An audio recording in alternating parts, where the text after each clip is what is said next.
Hey, what's up everybody? It's Lids, and we're back for some more Gwent, and today we're playing another deck based on the cards from the new Black Sun expansion, and today it's all about Thrive. So let's go take a look at the deck. So today we'll be playing a Monsters Force of Nature Thrive deck, and Thrive in general is a very simple archetype. However, the new cards that got added with this expansion have made it so that Thrive's previous weaknesses have in many ways been covered. So, general idea is that we're going to start out by playing our lowest power Thrive cards like the Nekker, and then because Thrive cards get boosted whenever you play something higher than that unit, we'll then build up over time into slightly higher Thrive cards like the Endrega Larva, then things like the Bruxa, then things like the new Cursed Damsel, and so on and so forth, until eventually, toward the end of the round, we start looking at some really big point slammy cards like Golyat so that we can boost up Thrive units even when they're already at a pretty high number. So that's the basics, and that's something that we could have done long ago as well, before Black Sun. However, with Black Sun, we have gotten some new and interesting additions. First and foremost, of course, being the new scenario, the Manor's Dark Secret, which initially will spawn in a Cursed Damsel, which is another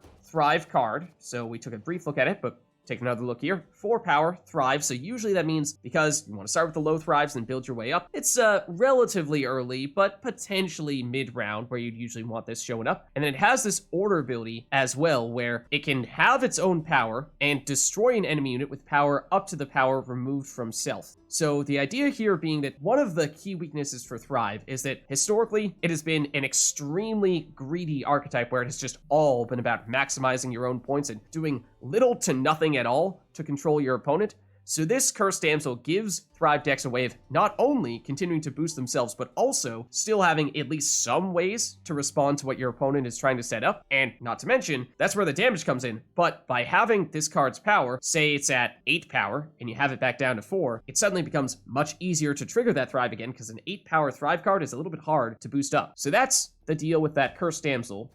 But back to the Manor's Dark Secret. So, Prologue, we spawn in a Cursed Damsel. Chapter 1, once we've played at least one Thrive card, because that's what triggers the next chapter of the scenario, if we play a card that would not usually trigger any of our Thrive engines, we just don't have anything big enough because the Thrive cards have been boosted a lot already, then it gets boosted by 2, which means that we have a better chance of being able to trigger Thrive, even if we don't have as many natural Thrive triggering cards. So, this allows us to be a little bit stingier with some of our cards, because usually in a Thrive deck, it's the big point slams that you play at the end of the round that just have a ton of base power, like Golyat, although that's not that expensive, but more like Old Spear Tip, for example, that cost a whole lot of provisions, and so it means it's that much more that you can't do with other cards, because you're spending all your provisions on those point slams. But this gives us more flexibility to do other things with our provisions, so that's really nice in terms of the ripple effect that that has through the rest of our deck. And then once we play our second Thrive card, after we have our scenario on the board, we get our highest power bronze unit from our deck. This is basically just a way of trying to guarantee that we trigger the Thrive on as many of those cards as possible. So it's, well, Thrive support, both giving us Thrive engines and giving us better ways to trigger those Thrive engines. So really nice in that way. But that just makes Thrive better. It doesn't necessarily account for the weaknesses that Thrive already has.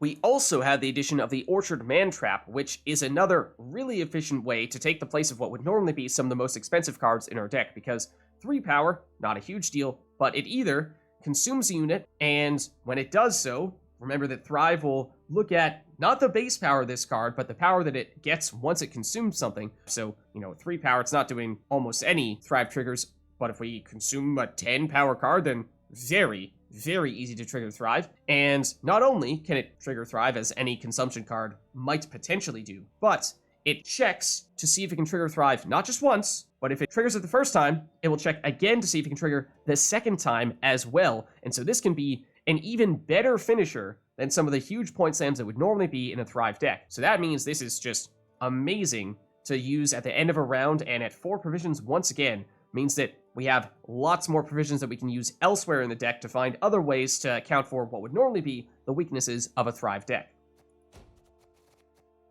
Sir Scratch-A-Lot, which is another new card. Now this one is mostly just going even further down the Thrive route. He starts off the match with immunity, which means our opponent can't target him. That's great. He has a passive ability, and that's really the interesting part, is that when he's on the board, our opponent's cards that they play can trigger our Thrive. So that means that if we have 4 power Thrive engines on the board and our opponent plays a 5 power unit, when we have Sir Scratchlot on the board, that 5 power unit that they play will trigger our Thrive, which functionally can double how many times we're triggering Thrive.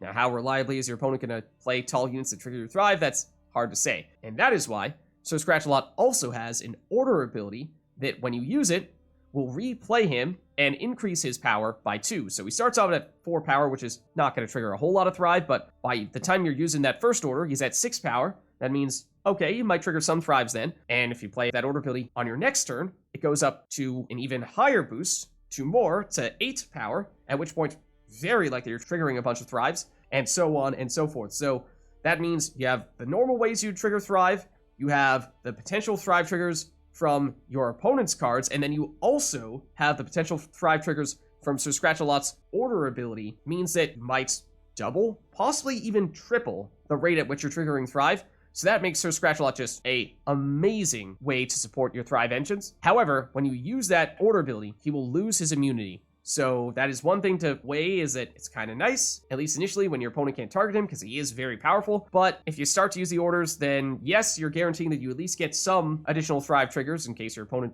isn't cooperating, but it does make it possible for your opponent to, say, lock Scratchalot or destroy him with upfront damage.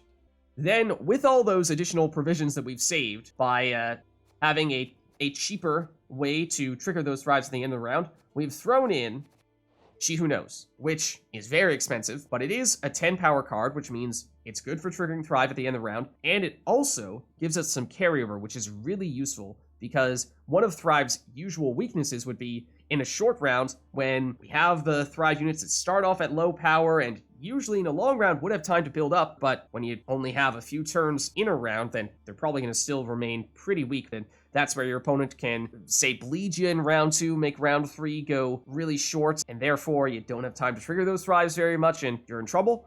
So that's where getting the carryover from She Who Knows can be really, really nice. 10-point body leading into the next round is going to make it much, much harder for your opponents to bleed you. So that is a really nice way to account for what would usually be the very biggest weakness that Thrive has. That is really useful to have that. And other than that, other mention, I mean, this is something that was common, certainly for Thrive decks in the past, but Caranthir, to create a 1-power copy of a monster's unit, we can either do this with the usual target, which would be Koschey, because Koschey is another Thrive card, and every time we trigger the Thrive, not only does it get boosted, but it also spawns in a 2-power Endrega Larva, which is another Thrive card, so it just scales exponentially the more times we trigger this Thrive. So usually you'd use Caranthir to create a second Koschey, and that 1-power Koschey is actually kind of a nice thing, because it means it's that much easier to trigger that Thrive and spawn in more Endrega Larva. That is one option. If, say, we don't have the combination of both Caranthir and Koschey in hand, we could alternatively use Caranthir to create a copy of Scratchalot. Now, he's not going to have immunity in this case. He's going to be a 1-point unit, so your opponent should answer him immediately, but sometimes you can still sneak him through, and if they don't immediately answer him, then by the time your next turn goes around, you can use that 1-power Sir Scratchalot's order ability and boost it from 1 back up to a 6, because it's going to, when you replay him, get rid of the damage that he took, and also give you that 2-point deploy ability. So at that point, at 6 power, he's much harder for them to deal with. So if they don't immediately respond to the Caranthir plus Sir Scratchalot combo, then you could even go with that plus the original Sir Scratchalot for just absolutely insane Thrive triggers that might be overkill at that point. So maybe you do Caranthir plus Sir Scratchalot for one of the rounds and then do the original Scratchalot in a different round. But anyways, that gives you more options for Caranthir as well, which is a nice little luxury to have too. And I almost forgot. We have enough provisions that we can throw in more control. And some of you guys were saying, when we were talking about all the new Black Sun cards, it seems like there's a lot more boosts getting thrown in with all the new additions. And so maybe something like Yrden could be really helpful to reset an entire row of highly boosted cards. And so yes, this is a card that would never be in Thrive decks before, but we have the provision suddenly to fit it in. And so that is a really nice way to have a potentially huge way to slow down our opponents. With that being said, that's the general idea for the deck. It's mostly just about spamming as much Thrive as possible, and now with the extra provisions that we have, covering for some of the weaknesses that you would otherwise have in a Thrive deck. With all that being said, let's go see it in action. Alright, so going up against Nilfgaard here, and they'll go first. Okay, so not too many big cards in hand here. No scenario, no She Who Knows, but we do have Mata that can help us get our scenario.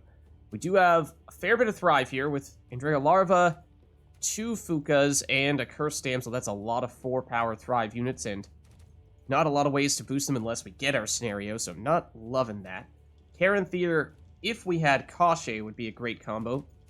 Scratch-a-Lot, definitely useful to help trigger our Thrives, but I'm thinking we dump one of our 4s for Thrive, and so it's probably a Phooca, just because we have 2 of them. Golyat gives us another way to trigger Thrive. Okay, so it's looking like it's basically your standard Thrive deck for round 1 here. Infiltrator. Colgrim? Okay. Sure.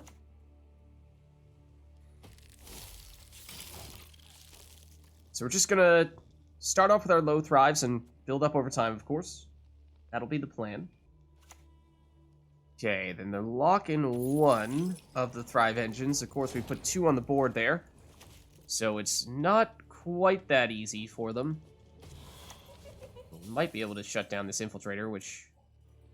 it's unlikely. We don't have a lot of damage, but we will get some, potentially, from the Cursed Damsel. So if we want to try to shut this down, we might be able to make that happen. We don't have a lot of damage, so we can't really be that ambitious with that.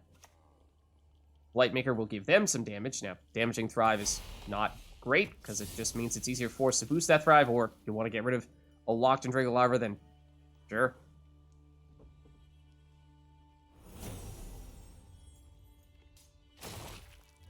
Okay, so now let's go set up more Thrive. Like so.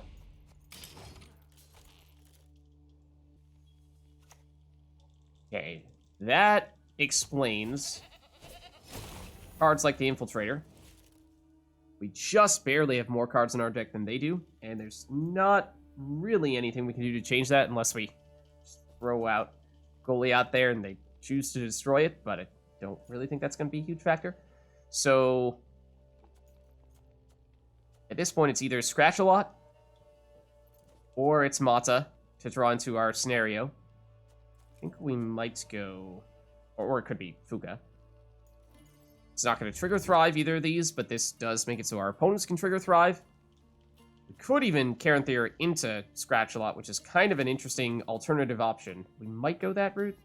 I am also purposely throw stacking here in case we were to get She-Who-Knows. I mean, that's probably not going to happen, because at this point, Mata's given us our scenario, not She-Who-Knows, so I suppose that doesn't really need to be something to plan for. Okay, another Viper Witcher Depth. Now, that's 1 point per turn. Our Thrive cards collectively, at least at this point, means we have a lot more in the way of boosting engines than they have. So, is it Scratch-a-Lot now, or Mata for the immediate trigger, or we could...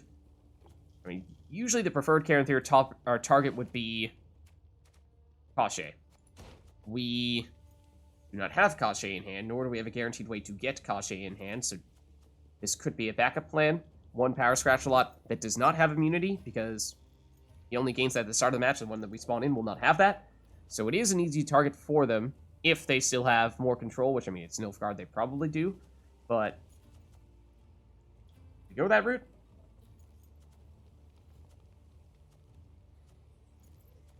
Let's go for it. Little unconventional, but we're going to take that risk. The other thing is that if they don't immediately answer him, then we can use his order ability. He'll get up to a 6.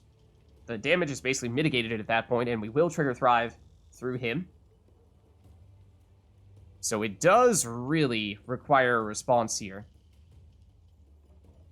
And of course, we still have our original, so Scratch-a-Lot, so basically we got rid of the potential Caranthir combo, but we kept the Scratch-a-Lot combo for a later round.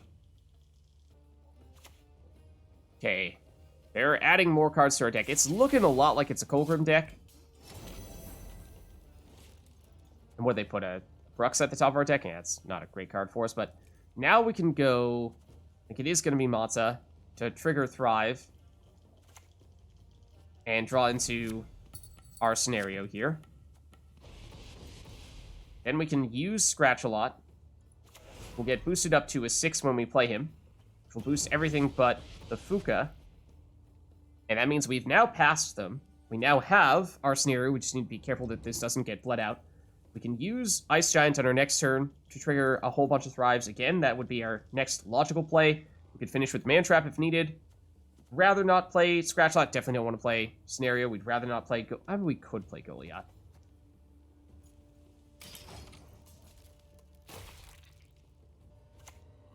Okay, more Infiltrators. Alright, and so now, let us go Ice Giants. Followed by another Scratch-A-Lot. This time he'll trigger, once again, everyone but the Phooca. And... we have reason to use you for damage. Does that change anything? I mean, we could get rid of this Infiltrator. It's an option. I'm not sure it's urgent. And then again, they have put a lot of cards at the top of our deck. So... this gets shuffled in, though. It doesn't automatically end up at the top, so it's not like we're guaranteed to brick every card that we draw into. So, I mean, I guess, why not, though, right? So this is the interesting thing about the Cursed Damsel. She is a Thrive engine, yes, but that Order ability gives us the control that we would not have previously had in Thrive, and now we're going to win on even. So we'll take that for sure. Okay, so naturally we draw into the Koschey, which would have been the card that we'd like to have combined along with Caranthir, but so be it. Didn't know if we were going to get it. And then the Bruxa, they put at the top of our deck. It is one of, arguably, our weakest Thrive cards, so maybe we dump that. Kikimore Worker is a Thrive Triggerer, which we have some of with Golyat and Sir Scratch-A-Lot, so not really sure we need you. Nekker Warrior is just a more flexible version of that same card. So the question now becomes, since we won uneven, do we either dry pass here, force them to go a card down, and get double Last Say in round 3, or do we push further and try to bleed out some big cards that they might have and see if we can make round 3 give us a bigger advantage? Now, we do like long rounds. We think they might be a Colgrim deck, which does put up a lot of points, and we don't have the control to stop it. We could bleed it out if we play further. That is something we might want to consider. What if we Phooca Nekker Warrior? And that's what we go for here. I mean, this is not great tempo-wise, but once we get the Nekker Warrior down, it's not bad from a tempo standpoint. Also, they do have Sunset Wanderers, which would be a card that would be kind of nice to thin out here, because that is going to be fairly big. Coated Weapons. Okay, now this is interesting. Yes, it adds more cards to our deck. That time, it wasn't a terrible card, so rather they put those in our deck than the Bruxa, but it didn't put any cards on their side of the board. So tempo-wise, it was not a good play for them. So we could still pass here, and now we have made it so they still need to go a card down. We've made round 3 a little bit shorter, and usually that's a good thing, or a long round is usually a good thing for Thrive. It's just that with Koschey, this will take up a lot of room. So in that way, we can potentially run into issues with running out of board space. So for that reason, it's not a terrible thing to make round 3 slightly shorter. And I wanted to have the Phooca down so we could play Nekker Warrior and not trigger this whole, if you don't trigger a Thrive, damage by 3 and infuse Thrive, because then you're not as good of a point slam. I think we'll pass here in that case. Definitely could still have benefit. Okay, yes, it's absolutely a Colgrim deck. No, they had to do that. I was wondering if they were going to deliberately go cards down to trigger Adrenaline 1 as quickly as possible, but they did not do that. So even if they are Colgrim, it's going to be hard for them to pull that off, because they aren't going to have much time to benefit from it. Now, Infiltrator, we did draw into it, so let's dump it. And we get She Who Knows, which is obviously a great Thrive finisher, because it's a point slam. Now, would have been even better still if we had it in round 1 or round 2 for the carryover, but we have 3, really 4 Thrive Triggerers, and we might even want you to be a Thrive unit, to be honest. either that or... Well, we will get a lot more Thrive from Koschey. So yeah, this is 3 Thrive. So we definitely have enough for this scenario. I feel like we don't need you that much. Okay, well, now we get even more Thrive triggerers.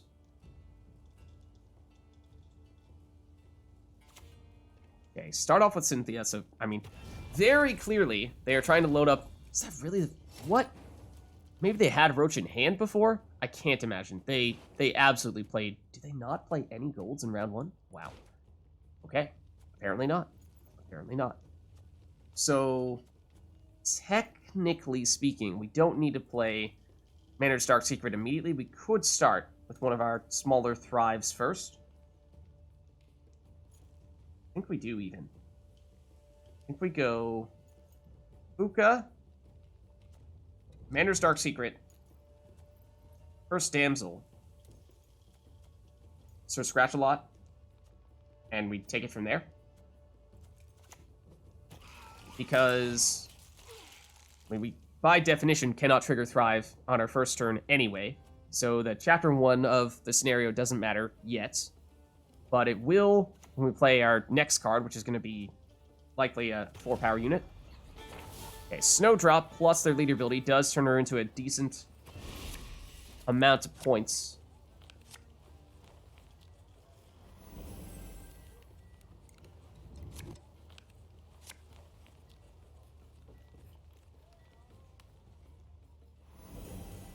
Okay.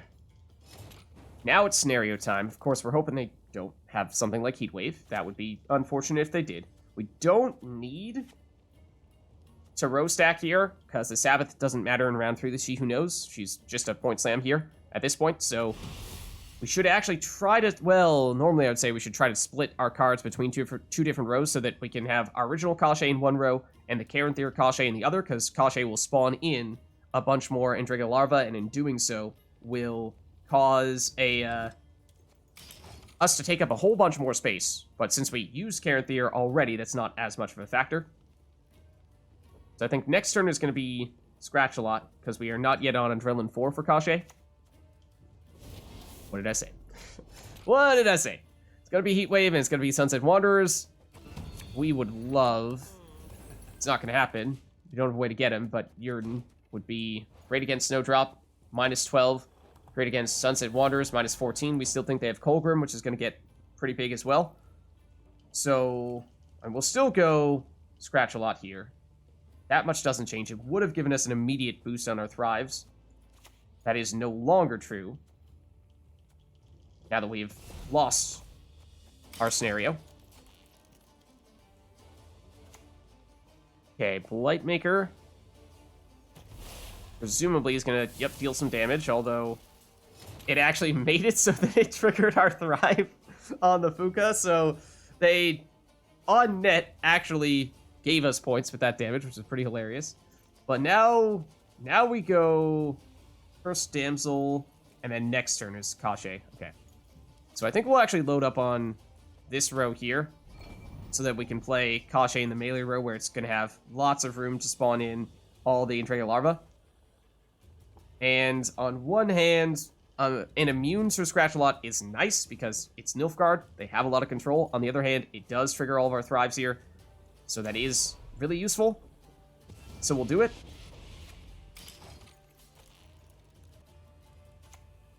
Okay, Dead Man's Tongue will give them more boosts. Again, more reason why I would love to have Yrden right now. And more setup for the inevitable Colgrim that we, for that reason, cannot answer. I mean, we do have some damage on the Cursed Damsel, but Colgrim's going to get boosted up high enough, quickly enough, that that's not going to be possible for us to stop him. I don't think. But now, it's Koschey time. We play it. We use Sir Scratch-a-Lot to trigger the Thrives, including that one to get an Endrega Larva out here. And usually, you would immediately trigger that Force of Nature. However, yeah, I guess we will. Wondering if we could get a little clever there, timing-wise, and wait a turn before doing so. And so it looked like we were facing a pretty big deficit but we were waiting for a big setup on the Koschey and got decent value out of that. But they still have one really big card left. The Sire actually does help us a little bit, triggering some Thrive, so that's useful. But let's see. So I think the Mantrap is going to be consuming the Woodland Spirit for the double Thrive trigger, and then we'll have the second Mantrap consume the first Mantrap. That should still, I think at that point, trigger all those Thrives. I mean, it's going to be hard to tell exactly what number we're going to get to here, but I think it's still Scratch-a-Lot first. Then it's one of our 10s, and don't really want them to summon the highest unit from their deck, even though they have 2, so there might not really be any units at all, but I think we'll put She Who Knows down there, because if she gets answered, we'd rather have that happen than have them destroy Golyat. So this is where the scaling really starts to kick in here. The more larva we have on the board, and now Cursed Damsel, the 2 of them are big enough that it might even be possible. Okay, here comes Colgrim. Might even be possible to destroy Colgrim. We're about to find out. Oh, but it means they have a shield on him. Darn. It might have been possible if not for that shield, because he's a 13. Yeah. Yeah. Don't think so. I mean, this would have been, what? Not sure if it rounds up or rounds down for the damage, but potentially as much as 10 damage apiece, which still wouldn't have been sufficient to destroy Colgrim, unless and until, I mean, we actually might have been able to pull it off with Scratch-a-Lot triggering Thrive, and then Golyat triggering Thrive as well. Actually, Golyat would not... Oh, okay, order of operations here. We should go Golyat first, because that's actually going to be smaller than Scratch-a-Lot. Not loving how many big units we have right next to each other here as well. That also makes me a little bit nervous, but now it's you.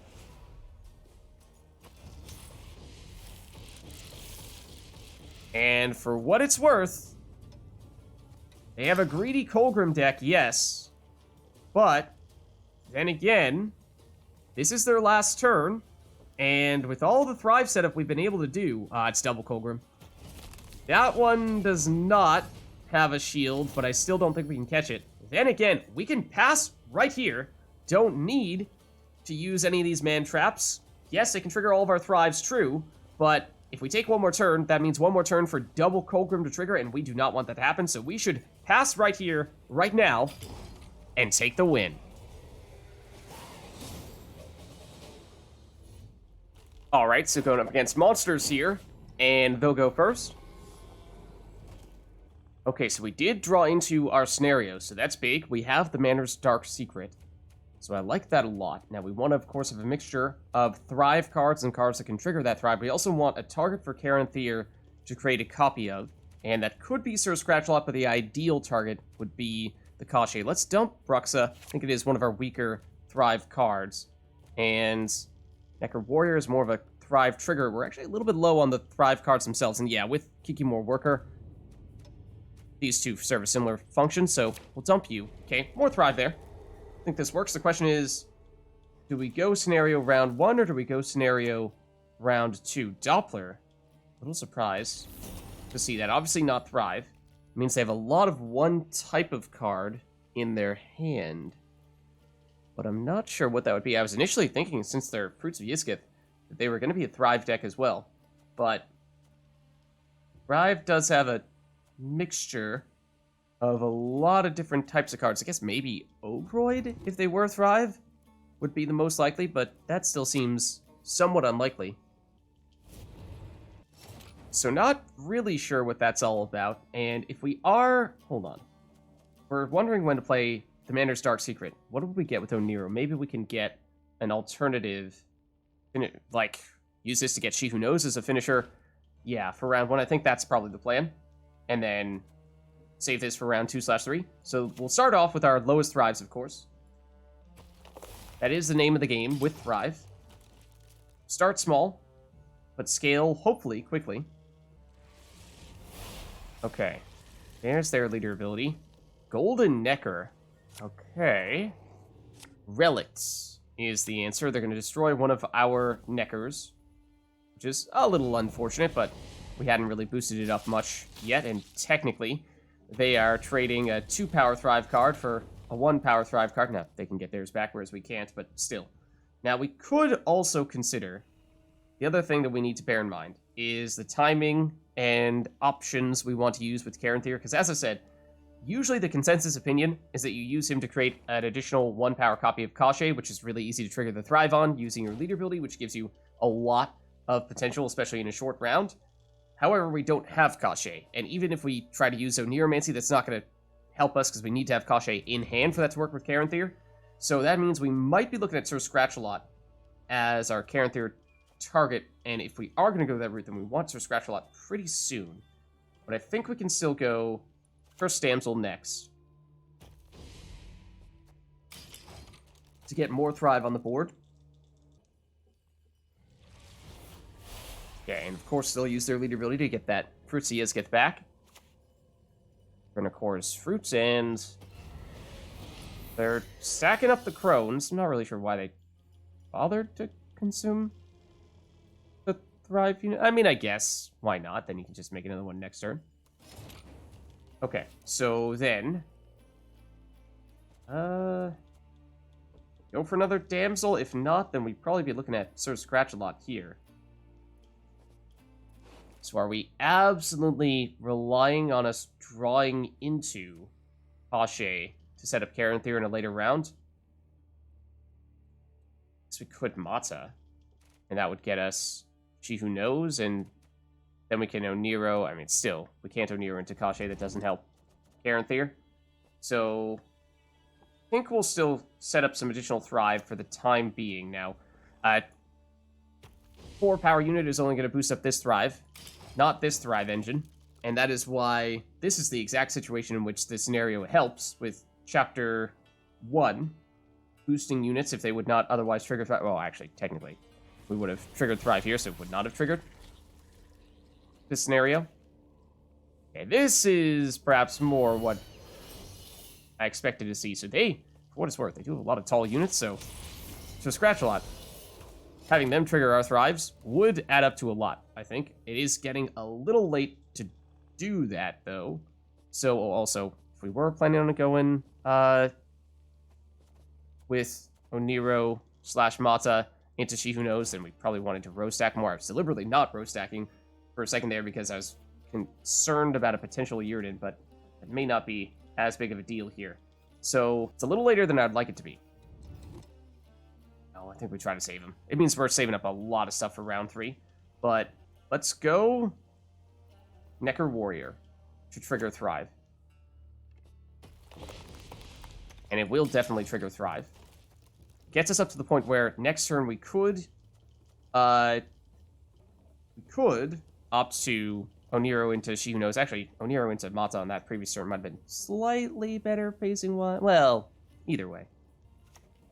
Okay, Searing Nova, no! It's going to say our strategy here, after a pretty slow start to round 1. Obviously, Thrive is all about long rounds, benefiting from those.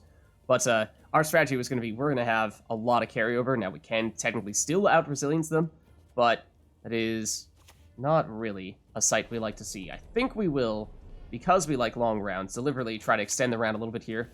Mata gives us enough to trigger Thrive, and gives us the guaranteed She Who Knows in hand.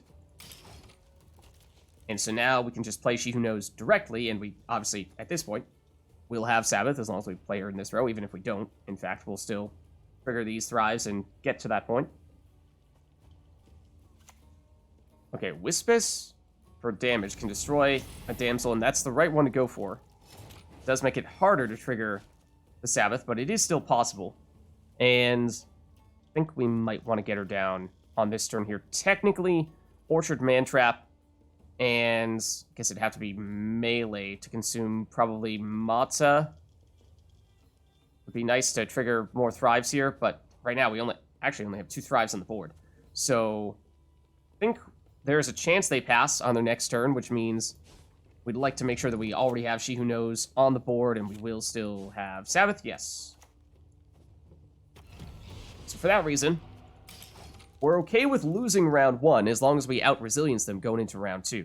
And do they have an answer for She Who Knows? That's a different question. They will pass. Now, it's Technically, we would have liked for this round to go slightly longer here. Can we? Can we still go a card down and win this round? Because we have Golyat, which is good for pacing here, and we have Orchard Mantrap, which can also at least trigger Thrives. Now, we don't have that many of them, but this is 10 points plus 1, 2 more from the Thrive triggers. So that's 12. That gets us up to 48. And Mantrap, I still think, is not really enough to make that work. If we did go Scratch a lot, which we decided not to do, I mean, we could throw in Leader ability as well, and then it is definitely enough. But we have some combos we'd like to save for this. So, think we will pass here, and we'll lean on the 2 extra points of carryover going into round 2. They may push a little bit because they still have a throwaway card, as do we. But if the round 2 goes longer, then of course we have the threat of continued resilience, which is not something they can do with Siri Nova. So that's one of the other reasons why we feel okay about this situation here. Now, Oniro at this point, and again, probably would be Koschey, or, I mean, potentially Yrden, although for relics, they tend to be working on base power, not so much boosts. So I do like the Thrive, but then again, we really want Koschey. So maybe we dump Yrden. And we get more Thrive. So, I mean, long rounds, we have a lot of potential here. If they do try to keep on pushing, and of course, if they do, then we can threaten another round of resilience on She Who Knows, or might turn into Golyat, because they'll both have 10 base power. But that technically is a pretty big risk for them, and therefore, you would think they might be hesitant to go further here, but they will. Because Phooca is a lot of tempo.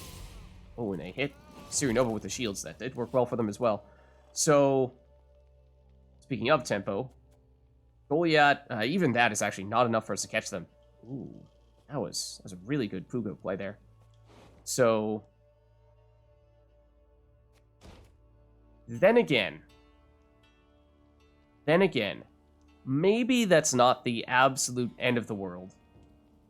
As long as we get enough on the board here that pacing-wise we may not catch them on this turn. We may need to go a card down, but if we can get up to Sabbath, heading into round 3, we'll still get the carryover on She Who Knows or Golyat, so we might be 1 card down, we'll have a 10-point body on the board, so still not bad. So that means you should be sufficient once you trigger Thrive, at least. Now this would be 24 points directly, but you'll get boosted by 2 when we play Golyat. They're going pretty aggressively here. I mean, again, just point slamming is a good idea. But technically, Endrega Larva into Phooca is preferable order. Maybe, I mean, arguably we should have done that previous turn just in case. So, still, we're playing for long round. They're playing for short round here. We're willing to do that because we have She Who Knows to threaten carryover, whereas they cannot do that. So, they're doing really well, but we kind of, sort of, have a good contingency plan in place. And the longer this goes, the more they risk that we can suddenly come in here and start triggering these Thrives and actually begin to outpace them, which, if they keep on playing here, I mean, with the Golyat, we now have a bunch of Thrives we're triggering. They are pushing. Rat Catch Arrest, I mean, at this point, we were thinking about saving so Scratch a lot, but this would probably be a card we'd like to get down quickly here, and maybe with Caranthir we make that happen. I would love if we had Caranthir plus Koschey in a short round 3, which is amazing, but, I mean, they're pushing really hard, and there's also the risk of them bleeding out our scenario, which at this point we just honestly cannot even trigger if we wanted to. So that's the last resort that we just definitely don't want to play at all. We could Oneiromancy to trigger 1 round of it, I suppose, but I think it's Caranthir into Scratch a lot, because it kind of has to be.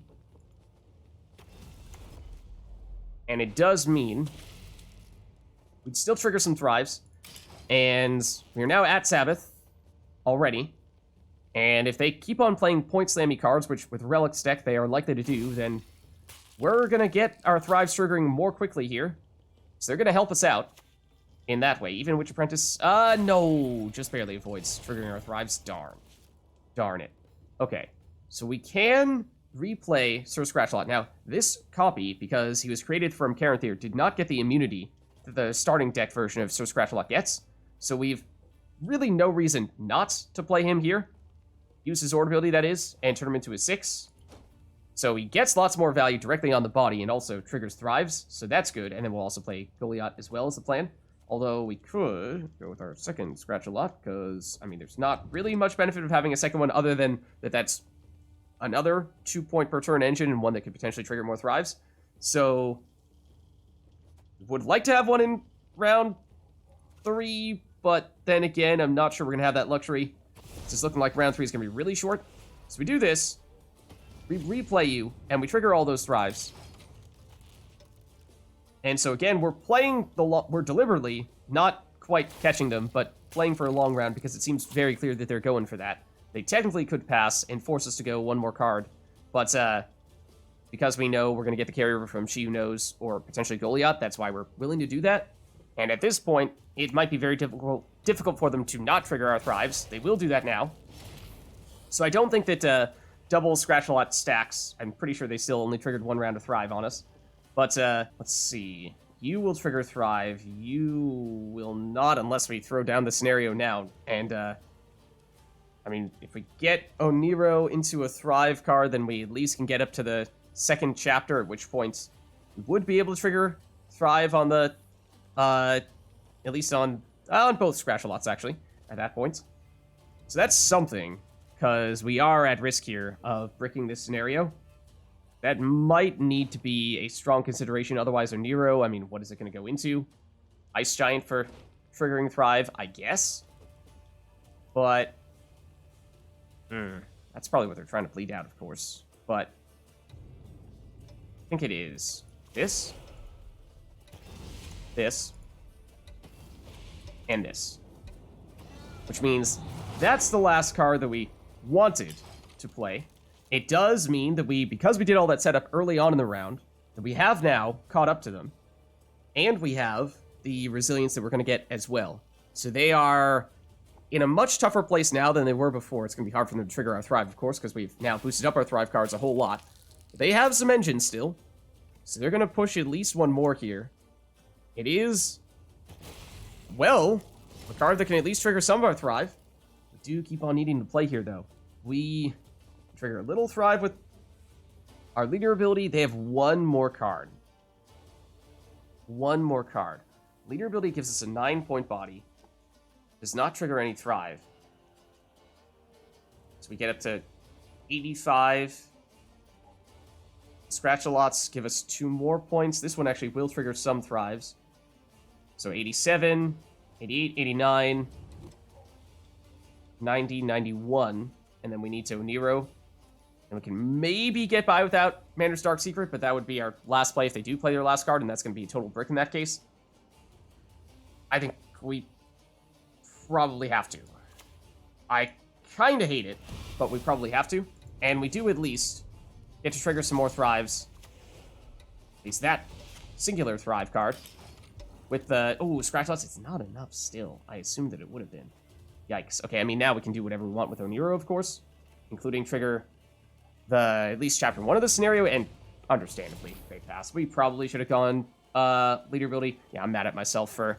I think we played that the right way up until that last option there, where we did everything but take that last step. Now, we will still get the carryover from She Who Knows in a short round, or either this or Golyat. In a short round, that could still be an important factor. So that is something, but we do get to save leader ability as well, I suppose. We have leader ability plus a 10-point body going into a short round 3 against Fruits of Yiskit. They are relics, so they will have presumably some point slams, but I think we can live with this. And if anything... Okay, don't get too clever here. Don't get too clever here. I guess we'll go Orchard Mantrap, consume an allied unit, and trigger some additional Thrives. And I think we do that on... Ooh, this is risky. No, don't do that.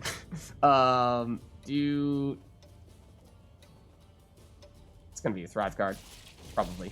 But it is enough, so... Sure, scratch a lot, because we can. But it's sufficient. So we will be down 1 card. But we have 10 points of carryover, and we have the leader ability that we have remaining as well. So was a little tempted to consume Golyat to guarantee that we got She Who Knows back instead. But there was always the chance that they were going to summon out a really big card from their deck, which, I mean, could have been a way to thin out their best cards. They didn't have it in round 3, but then again, it might have meant that we wouldn't have enough points to catch them. So, maybe. Yrden, we said previously, I think doesn't make a lot of sense in this situation because they are not, probably not going to do much boosting. It is going to be hard to trigger the Thrives, though. It is going to be hard to trigger the Thrives in a short round that is usually Thrive's greatest weakness. But we could infuse some stuff with Thrive. Nekker, infuse with Thrive. Trigger with Bruxa. Still think we can do better. Now the Koschey appears, and actually, this is what we wanted. More than anything, was Koschey plus leader ability. It's not as good without Caranthir, of course. But we can still make that happen.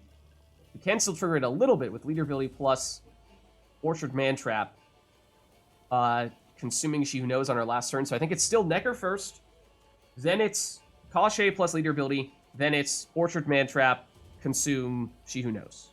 I think that's the plan. And the rows don't really matter much anymore. So again, they have one more card, and they have Last Say, so they actually have double Last Say here, I think. But our leader ability should be significantly more effective than theirs in a short round. And we have that 10-point body on She Who Knows, which can be useful not only for the direct points, but also to help us trigger Thrive. Incubus, what are they going to get out? I mean, yes, it's a good trade for them, although we technically can still benefit from this Thrive a little bit here. So we'll go Koschey, and since this row is a little more crowded, we'll put Koschey here, because Koschey will spawn in some additional stuffs. So, put you here, trigger all those Thrives, and that's why we actually didn't mind that you gave us an Endrega Larva, because sure, you got a 9-point body, we got a 4-point body, but this is about to turn into what might actually be a 6. Ghoul, yes, we do have big enough cards, or you have big enough cards to consume for that to be a big factor. Alright, well, it is going to be melee row, Orchard Mantrap, consume, and trigger Thrive, bonus on a couple of extra occasions, which with Koschey and all of our other Thrive cards should be quite effective. Now we can either consume Woodland Spirit or She Who Knows, either way. I think we'll go Woodland Spirit. Make sure melee is right. Yes, melee row. Okay. So we do have a reasonable size lead here, but they still have 2 more cards left, so this is going to be really interesting to see if they can catch us. Witch Apprentice, not a lot of time to benefit from that. Yes, they are at Sabbath, but with 1 more card, they still have a lot of ground they need to make up here. It's a Ghoul, and it is not enough, so we'll still hold on for the win. Very interesting match.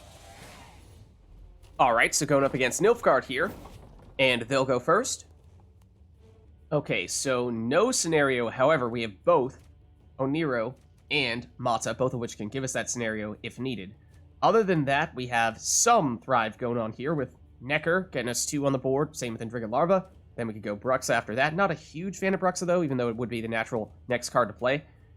We can trigger the Thrives with Golyat and or Orchard Mantraps here. So I think you might not be necessary.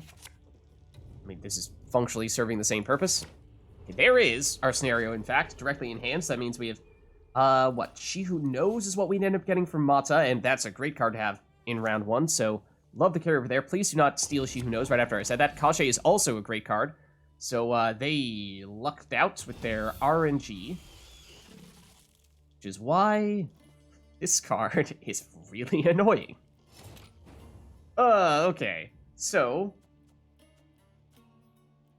if we... I mean, are they gonna... It might even mean that they're a mill deck. I would not necessarily rule that out, as first turn Cantarella is just a total RNG fest that normally if you were playing Assimilate, you would wait to have Assimilate engines on the board before you did this. I feel like the only time you would do this on turn 1 would... The most logical time to play this turn 1 would be if you happen to be a mill deck. So in that case, we'd like to make sure that we at least get our most valuable cards in hand, and the most notable thing we don't have is now She Who Knows. So guaranteeing that we get that with Mata is nice. Technically speaking, the earlier we play the Thrive engines, though, the more they can get boosted, so we'll risk it a little bit here. Going for the Nekkers first, so that they at least get boosted from Mata when we play her. Of course, we'd like to go Endrega Larva after that. Depends all on how greedy we want to be, how much of a risk we want to take, because they could very well go for Krugra on Cantarella and get another card out from our deck. All depends. That, Kingslayers, I mean, I'm assuming, jumping to conclusions here, that they are a mill deck, but we're probably about to find out that. Davarin is odd. Okay. Maybe we do have a little bit more time in that case to set up some more Thrive. I mean, are you really going to destroy a Nekker with poison? It feels like that is a big waste, but I mean, up to you. Brothans, okay, so now it's looking more Assimilate-like. Except, okay, so they don't have any disloyal units in their starting deck. Alright. Well, see, the thing is, I don't play Standard very often, and for that reason, I'm not a very high rank, and I suppose the same could be said of my opponents, and I will leave it at that. Okay, so I think we do, in that case, have time to... We'll want to go after Brothan, since we don't really like damaging Thrive cards. It just makes it easier for them to trigger that Thrive. And at this point, if we were to play Oneiro into She Who Knows, it should get us up to Sabbath, especially once our Thrives all trigger. Or we could Mata, and... Yeah, now Mata feels much better, because we've set up basically all the Thrive that we're expecting to set up in this round. Okay, there is Ku. Really? On Bruxa, I mean, sure, it technically is an engine, and you're going to get that engine and have a little bit of bleed damage there. That's not really that big of a factor. So I think we probably still proceed as planned with Mata.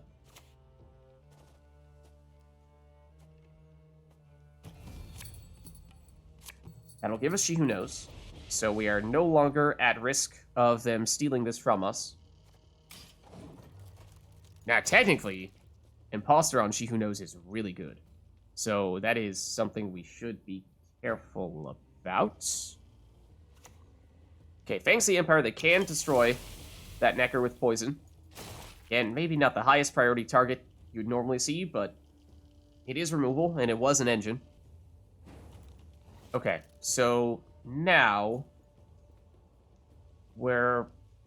If it weren't for Imposter, this would be a decent time for She Who Knows. We'd probably like to save her a little bit later as our Thrive finisher and as our round finisher to give us enough points to overtake them and also guarantee the carryover going into the next round. But at this point, we use her. They have time to respond with Imposter, and so they can get a big unit and also have them be the ones that get the carryover, which is not something we want to see. Now, technically, if we played it in the range row, they still would not reach Sabbath, but that's still a game we'd rather not play here. So it's probably Oneiro in that case. And what is it Oneiro into? Ideally something that triggers Thrive, and probably too late for Scratch a lot. So maybe even a Nekker Warrior or an Ice Giant. Excuse me, please let me play this card. I would like to play this card, por favor. And now what we can also do is... We're already Sabbath here. We can now use an Orchard Mantrap if we really need to, although this might be overkill at this point. And we could have used it to double down on Thrive for someone. Okay, we had decently positioned cards to avoid the big trees in play there, and so also damaging Thrive cards is not usually a great idea, because now it's easy for us to trigger this Thrive. Still... I mean, they did use their stratagem, which suggests they're going to pass soon. They could have... Yeah, so they're going to pass on their next turn, possibly. But I think what we're looking for here is... this is not going to be nearly as effective anymore. I was going to go Mantrap, Melee Row, Consume You, trigger all the Thrives twice, and then we should still... at this point, we might not be at Sabbath anymore after doing that. You'd be, after doing that, 7... Plus 3 is 10.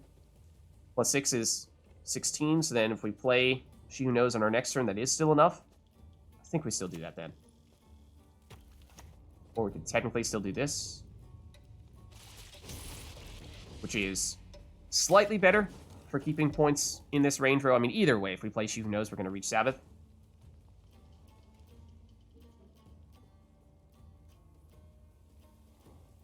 Also, for what it's worth, they need to play here.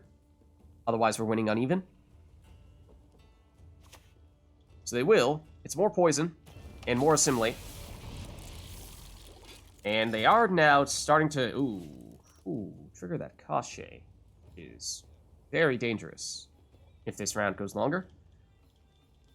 So, I was really hoping they were going to pass.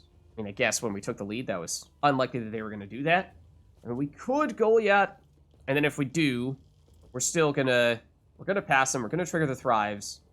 So it's nice from a point slam standpoint. Maybe it baits out their imposter. But the problem with that is then, if we are still going to play She Who Knows, then She Who Knows might give the carryover to Golyat, which is not really something we want. But, I mean, maybe that's a sacrifice we're willing to make here, if it does end up happening. Because it is otherwise really nice.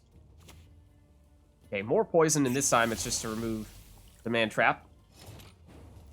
And so now we are in a tricky spot where it's becoming more and more necessary for us to play She Who Knows. I mean, we could go second Mantrap here and probably consume Ice Giants. Get you up to 10, which would still double trigger both these Thrives. Which is what? 1, 2, 3, 4... 7 points, if I'm counting that correctly, which is actually not enough for us to catch them pacing-wise, but it does give us an opportunity to play She Who Knows on our next turn if they pass. Either that or it's reset with Yrden. 1, 5, 6, 7, 8, plus a 2-point body is enough to pass them. I guess that's the play. I don't love it, because it does reset Thrive and make it easier for them to re-trigger Thrive, but we are still holding on to another finisher with She Who Knows if needed, and to a certain extent, that's also the same story with Orchard Mantrap. That is going to activate those Thrives again. Okay, for what it's worth, in a short round, we can probably do significantly better than them with our point slams like She Who Knows. So, for that reason, a long round one, even if we, well, yeah. Long round for, or short round for Thrive is bad, but we have some non-Thrive cards like She Who Knows that can help mitigate that, and also a point slam leader ability. So, in that way, we hopefully can make up for what would normally be Thrive's weakness. So, we really don't want to play this, of course.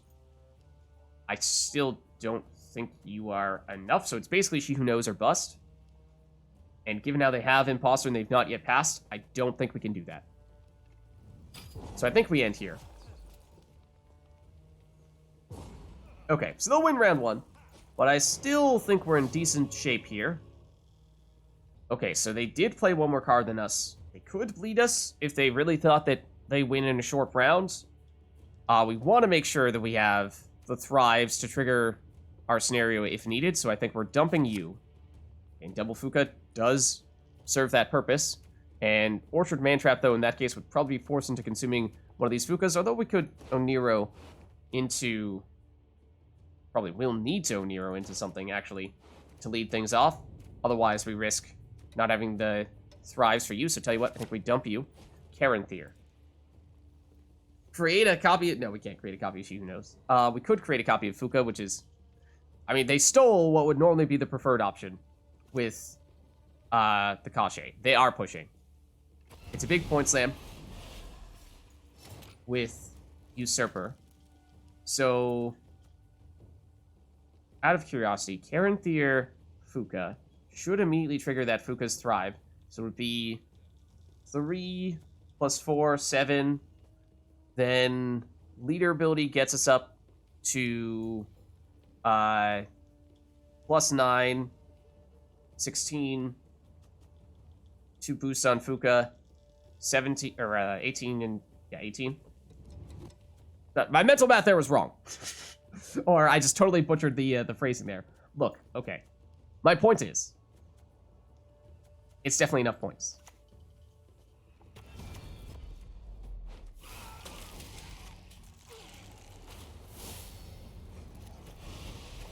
My English may have been garbled, but it's 18 points, and it's enough. So we've fended off the bleed, at least for the moment, and if they try to push further, then this is where we can always drop She Who Knows for the carryover.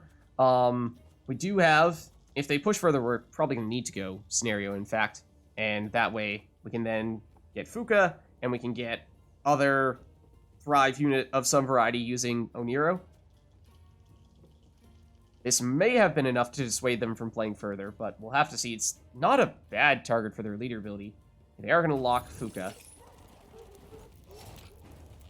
Which, I mean, we had some time boosted up, so not the worst thing in the world. We do also have more points than them right now, but I think we do need to play our scenario right now, otherwise we risk just getting 0 value out of it, and it will, of course, still be enough points past them here. If they continue pushing, it's still the Imposter is just so problematic for She Who Knows. Because we want, this is the perfect situation to get the carryover from She Who Knows. Short round 3, get 10 points going into round 3. Huge advantage, but they can turn that advantage right around and use it against us. So that's why I think we do need to go this route. And She Who Knows might turn into just a simple 10-point body in round 3 and not actually have us player in this round. So for what it's worth, we can go Phooca here on our next turn if needed. Trigger that next chapter of the scenario, and in doing so, boost up the Cursed Damsel. Mage Assassin, who are they going to hit? Okay, Woodland Spirit. So now we go Thrive. We should make sure that we're capable of doing Sabbath, which we can with She Who Knows in this range row, but we should probably play you in the range row as well, just in case. And there is the scenario triggering for us, making sure that we get the boost. So we have a 10-point advantage here. Now they do have, okay, do have their leader ability, but we will actually have card advantage going into round 3, so we'll settle for that. We couldn't quite make the timing on She Who Knows works, in large part because of that Imposter, just making it really hard to squeeze her in without it getting answered, but still in good shape for round 3. Okay, so the big thing about that card advantage is that that means we'll have last say, so we can deliberately play She Who Knows at the very end of the round so that they can't use Imposter on her, because otherwise they'd still be able to create a copy of her, and that'd be good value out of their leader ability. So, looking like turn 1, turn 2, we have some Thrive triggers with you as well. Oneiro, can we flood with more Thrive? Maybe even a Skewer, or rather a Scratch-a-Lot. Maybe we have enough time to make that work. I think we dump you, and that's basically a better version of the same card, but maybe we can do better. Okay, well, maybe we'll get exactly the same thing. Okay, so Sabbath doesn't really matter anymore. So we're basically just going for, I mean, we'll probably split up cards across different rows just to play it safe in case they have something like Yrden. So it's you, then it's you, then it's probably you. In fact, we could even deliberately have you turn into a Thrive card, though I'm not sure that's beneficial in a short round. Probably still want you to be the thing that triggers the Thrives. Okay. Not only do they destroy the larva, they can create a copy of it, and that's a good way to start a round. Cuts off some of our long-term potential and gives them lots more long-term potential. So I think it is still Damsel, or we were saying Oneiro into Skewer Tooth, or rather, why do I keep on calling them Skewer Tooth? Scratch-a-Lot, because they're both knights, except they aren't actually knights, but they should be knights. Okay, Imperial Diplomacy. Don't really know what they're going to get out of that. It's probably going to trigger both these Thrives. Okay, and it's a werewolf with immunity. I don't think we were going to target that anyway, but it does trigger the Thrive, as we were saying. They could make a case for leader abilitying even this Endrega Larva if they had done it early. Shut down our Thrive, give them even more Thrive on their side, but the longer they wait, the less effective that becomes. I think now it's Scratch-a-Lot through Oneiro. Now, is there technically enough time for that to benefit us? I mean, if they can trigger our Thrives for us, that'd be great. I'm not really sure how many point slammy cards they're going to have, so that's maybe not the greatest chances of working out for us, but I mean, either it's that or it's a different card that's there to trigger Thrive, so one way or the other. So Scratchlot can also trigger Thrive himself, so with his order ability at least. I think it is still this.